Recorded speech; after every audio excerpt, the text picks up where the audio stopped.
Welcome to the CoastalCraftFilAm channel. So today I'm going to be showing you this planner haul that I got for this year for homeschooling. So first, I got two of these magnetic planner. This one is a monthly planner. So this is the monthly one. I got two. And then I got a separate one for the weekly schedule. This one is magnetic, so they can stick it to their boards. This one is not magnetic, so I would have to use some sticky dots for this. So as you can see, it's very detailed, just to keep our schedule organized. And then this one is the yearly one, which is it's like a chart for 2025. So let's pull this out. So this is the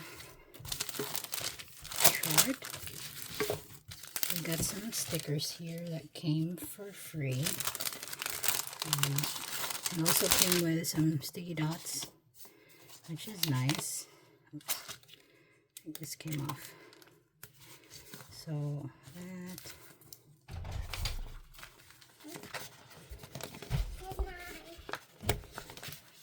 So it came with 4 pads of stickers. So let me open this up. This one is really big. I think it's coated with some kind of gloss, but it's just a paper, but it's a little bit thicker and it's like a printed and matte. Let's see, this is really big. So you can put it in your wall. You can check if you're done with your school. It's just will help us to be on track for this school year. So that's the yearly one. I got a yearly, a monthly, and a weekly. Planners don't really work for us very good because they're small, and I want something that's visual so the kids can see it clearly. And this one is perfect for us. So this is one of our homeschool haul for planners for school year 2025. I hope this video helps. I'll see you in the next one. Bye-bye.